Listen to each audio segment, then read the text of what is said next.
네, 안녕하세요. 입사미 김성창입니다. 네, 안녕하세요. 서병수입니다. 자, 6월 입시 트레이너 시간이 다시 돌아왔습니다. 자, 오늘은 6월에는 뭐가 진행이 되고 무엇을 해야 될지 한번 알아보도록 하겠습니다. 네. 그 이전에 학생들 이제 6월 모의고사를 앞두고 있을 텐데요. 뭐 조금 못 보셔도 괜찮아요. 통상 보면 6월 달이 좀 어렵더라고요. 일단은 학과 정하는 것도 정말 쉽지가 않잖아요. 그렇죠. 특히 홍익대를 지원하는 학생들의 경우에는 이게 어떤 학과를 정하느냐에 따라 당락이 결정되기까지 하는 되게 중요한 과정이기 때문에 학생들에게 어떤 학과를 하는 것이 좋을지에 대한 한번 기준을 한번 공유해 드리는 걸로. 일단은 이 기준은 저희가 교육을 통해서 나름의 많은 학생들을 만나오면서 정한 주관적 기준이기 때문에 참고해 주시기 바라요. 일단은 저희는 주로 학생들한테 지원학과를 가이드를 할 때 3가지 기준을 제공을 합니다. 첫 번째는 이상적인 측면, 그리고 두 번째는 현실적인 측면, 그리고 세 번째는 일관성의 측면. 이 3가지 기준으로 보시는 게 좋고요. 그러면 이상적인 거는 무엇이냐라고 했을 때 저희가 주로 보는 3가지 또 세부 항목은 취향, 적성, 지향 가치 이렇게 볼 수 있고, 현실적인 측면에서는 내신, 수능, 성적과 관련된 얘기죠. 그리고 일관성에 관련된 부분은 변화 과정, 관심사, 활동 내역, 이제 이렇게 보고 있고요. 일단은 이상은 결국 전공 적성과 관련된 이야기고, 현실은 성적과 관련된 이야기가 될 거고, 일관성은 비교과에 관련된 이야기가 될 거예요.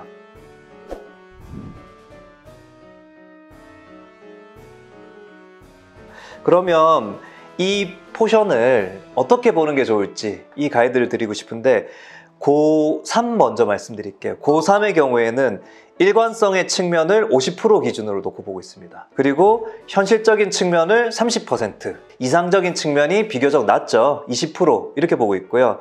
이상이라 그러면은 뭘 하고 싶다. 뭐 자기 취향, 성향 뭐 그런 거겠고, 일관성이라 그러면은 지금까지 자기가 해왔던 거 지향이 되고 있느냐에 대한 얘기고, 이제 고3들이 되게 이제 더 치명적일 수 있는데, 현실적으로 자기 성적이 예를 들어서 뭐 최저 등급이 나온다든지 내신이 커트라인이 되는다든지 이걸 따져봐야 된다는 말씀인데, 이게 고1하고 고3하고 퍼센트가 다르네요.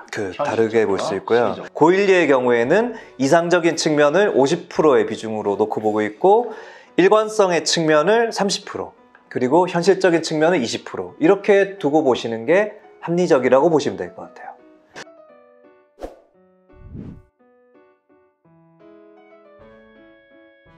그러면 이런 질문도 아마 하실 수 있을 것 같은데, 고3의 경우에는 일관성과 현실로 봤을 때 그럼 고3은 현실이 제일 중요한 기준이 돼야 되지 않냐, 왜 일관성이 50%고 현실적인 측면은 30%냐에 대한 저의 기준을 설명드리자면, 이제 이런 경우가 있는데, 예를 들면 난 디자인학부가 너무 가고 싶은데 판학과나 동양학과로 낮추고 싶다. 점수대가 낮은 건 사실이잖아요. 그렇죠. 그렇게 지원하시면 안 돼요. 평가자 입장에서 보면은 이 친구가 얼마만큼 거기에 열정을 가지고 그렇죠. 생활을 정성평가이기 때문에. 그렇죠. 네네네. 정량평가 측면보다는 점점 정성평가를 더 중요하게 하고 있기 때문에, 그래서 이제 이 일관성의 측면을 보는 것이 중요한 관점이다. 그리고 지금 저희가 또 봐야 될 게, 이게 이제 홍대 치는 학생들에게는 반드시 거쳐야 되는 과정이고, 저는 이제 그 이유로 인해 홍대는 상당히 괜찮은 대학이라고 생각이 들더라고요. 홍대는 그 이상을 그냥 하나의 학과로 단정 짓기보다는 자기의 지향 가치에 대한 더 깊은 고민, 그리고 그것을 일관된 활동으로 한번 경험해보고 고민해볼 기회를 제공해 주니까, 그런 관점에서는 조금 더 열려있는 제도다라는 생각이 좀 들더라고요. 나름대로 그거를 변환을 하든가 전환을 하든가 자기의 성향 내지는 그런 그 주관적인 그런 것들이 반영되는 부분이 실기하는 것보다는 훨씬 융통성이 있네요. 그 실기고사는 전공 실기고사가 딱 정해져 있고 그 유형을 반복해야 되지만, 홍대의 경우에는 전공고사가 따로 존재하지 않고 학생의 성장 과정을 보고 학생을 직접 인터뷰하면서 이 학생이 가지고 있는 역량들을 교수님들이 판단하실 수 있는 기회를 제공하기 때문에 전공을 가지고 전공 실기고사를 가지고 거기 함몰돼 가지고 자기 전공을 딱 고착화시켜 놓을 필요는 없기 때문에 바뀔 수 있는 유연함이 충분히 있는 제도인 것 같아요. 그 과정 안에서 이른 시기에 본인의 전공을 콕 찍어서 정하게 되잖아요. 너무 단면적인 시각을 가지고 지원학과를 설정하는 거는 학생의 인생으로 봐서는 이제 불행일 수도 있으니까. 그래서 예를 제가 또 들고 싶은데 어떤 학생이 만드는 게 3D로 만드는 게 너무 좋아요. 너 만드는 게 좋지. 조속과를 가야 돼. 로 가버리면 사실 만드는 거는 수단이지 목적은 아니잖아요. 그 만드는 이 수단을 가지고 사람들을 편리하게 만들고 싶기도 하고 혹은 사람들에게 쓰이게 만듦으로써 기능적으로 사람들을 실용적으로 도움을 주고 싶기도 하는 마음이 있다면 이 만드는 것의 즐거움은 공디과로 갈 수도 있는 거고 아니면 장인 정신을 가지고 하나의 뭐 쓰여지는 뭐 주전자, 화병 이런 것들을 만들고 싶다면 공예과로 갈 수도 있는 거고 아니면 이제 조속과로 간다는 거는 자기의 더 세계관을 더 확장시켜서 작품을 드러내는 하나의 방법인 것이지 이게 반드시 만드는 게 좋으니까 조속과야 무슨 과야 이렇게 하기는 어렵다라는 것. 이거 뭐 시각 디자인 전공하고 싶어요. 네네. 그런 경우도 마찬가지죠.